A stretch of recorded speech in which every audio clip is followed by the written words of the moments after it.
Immortalized in legend, art, song, and story, the Frontier Cavalry stands for all that is stirring and exciting in relation to man and mount.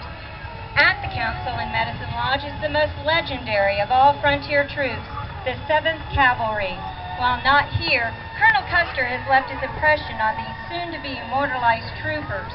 The civilian with them is the reporter, Henry M. Stanley, still a very young man. He will later win international fame by finding the missionary Livingston in darkest Africa. As the correspondent for the Missouri Democrat, Stanley, along with 8 other newspapermen representing papers including the New York Herald, Leslie's Illustrated, and the Chicago Tribune, plus artist John Howland of Harper's Weekly, are here to cover an event of unprecedented importance in the history of the Plains Indians. They are here to report the signing of the peace treaty between the United States government and the 5 tribes of the Great Plains. Among the chiefs who represent the 5 tribes and who are respected statesmen of these tribes are Lone Wolf, Satanta, Satank, and Kicking Bird of the Kiowa, Black Kettle, Medicine Arrow, and Bull Bear of the Cheyenne, Little Raven, Spotted Wolf, and Yellow Bear of the Arapaho, 10 Bears of the Comanche, and 4 Bear, Iron Shirt, and Crow of the Apache. Listen now as Stanley interviews the sergeant. Sergeant, how many Indians do you think are camped around here? Well, who can count when they're spread out like this? Some say 10,000, some say 20,000. I'd say between 15 and 20,000. All of the great tribes are in more or less of a straight line. The Comanches, Kiowas, Arapahos, Apaches, and way over by themselves, the Cheyenne. Do you think they'll agree to sign the treaty? They will. They got to. Winter's coming on. They ain't got no place to go. They don't want to sign. It's belittling to them, but they can see the letters in the sand. What do you mean? Well, they're finished. This just makes it official. There are no more buffalo. There's no way for them to survive around here no more. They know it. It's a bitter pill. But they was the ones that picked this place to meet, ain't they? So they say. Do you think this treaty will really stop the raids on settlers, the kidnapping of men and children, women and children, and those raids on the Union Pacific Railroad that slowed down expansion? Well, I'm just a sergeant, but for what it's worth, I think it will help. I'll bet on the Union Pacific finishing the road, but there will always be hotheads, and it will be a long time before them Indians forget Sand Creek. You mean Chivington's massacre of 300 Cheyenne men, women, and children, including Black Kettle's own brother, White Antelope, while he was flying the American flag? It's no wonder the Indians don't trust the Great White Father. Yeah, it won't be easy for them Cheyenne to forget that day. They're the tough and treacherous ones. They're the ones you better watch. Now they're riding hellbent all around us. Now stay calm. Don't let them see your true feelings. This is purely academic, but do you think we're safe? Well, those guns old Iron Britches has trained on them Indians give me a little confidence, but you never know. Well, we'll soon know. Here comes the commissioners, here comes the brass. Yeah, and here come them chiefs. Never thought I'd live to see so many of them in one place.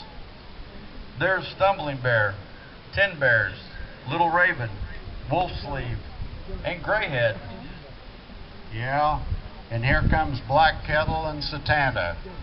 They don't look none too happy. By the way, Sergeant, what's all those boxes? Presents for the Indians? Yeah, there's thousands of cast-off uniforms and other junk as peace offerings. And you know the first thing they'll do with them army trousers? They'll cut the seat out of them and wear them like leggings. Sounds comfortable, but maybe a little drafty. Well, come on, Mr. Stanley. Let's get back over here with the commissioners. Right you are, Sergeant, and thanks for the interview.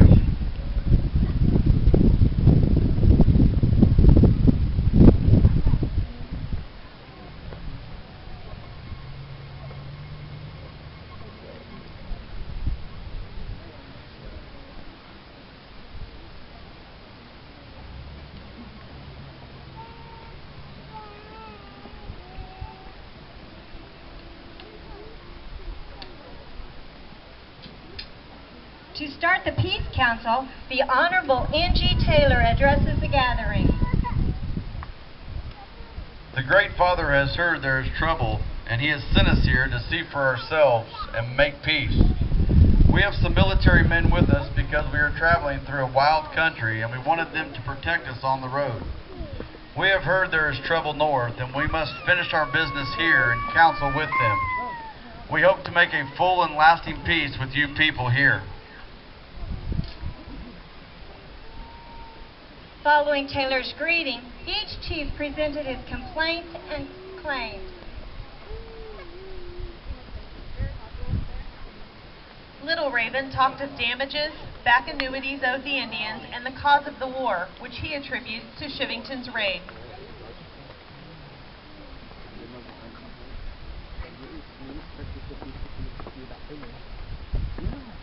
Stumbling Bear spoke of slaughtered buffalo and the wastefulness of the white man.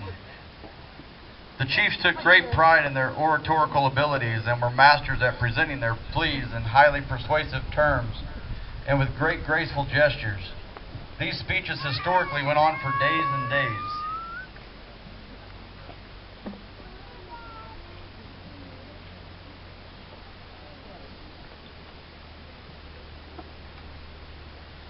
Grayhead talked of the many military posts now being established in the West. While the negotiation went on during the day, the white men whom the Indians trusted, Kit Carson, John C. Fremont, Jess Chisholm, and William Bent, assured the Indians in private powwows that the white man would keep his word.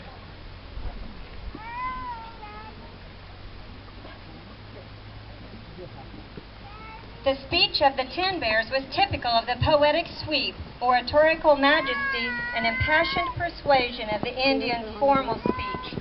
The woman in red is Ten Bear's interpreter, Mrs. Adams.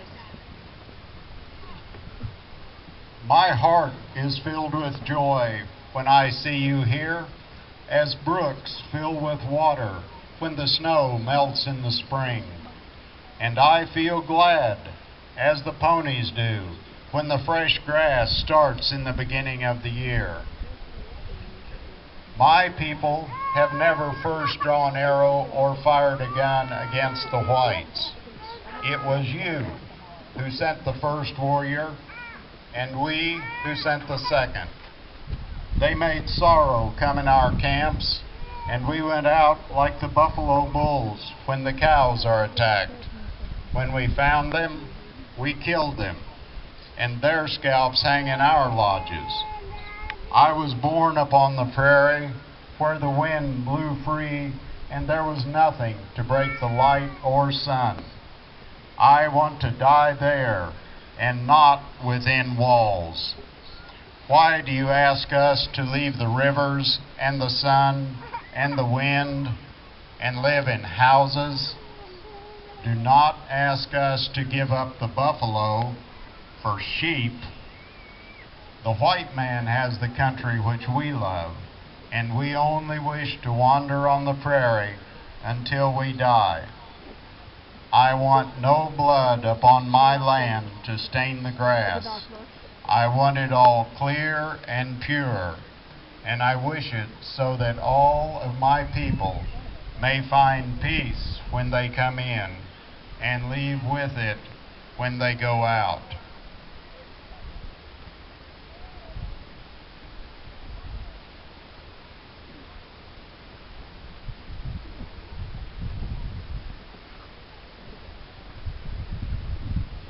These These were the points of the treaty patiently explained by the commissioners to the chiefs. Number 1, never again will Indians capture or carry off from settlements white women or children. Number 2, they will permit the peaceable construction of any railroad not passing over their reservation. Number 3, they will never kill or scalp white men or attempt to do them harm. Number 4, they will not attack any wagon train. Number 5, they agree to withdraw all opposition to the military posts now established in the Western Territories.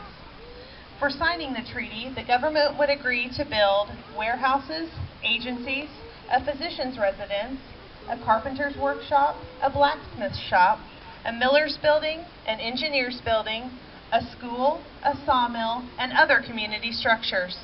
There would be land allotments of 320 acres to families and 80 acres to single adults. Indians would receive preferential employment on reservations and prizes of $300 for the best crops as an incentive to work the land.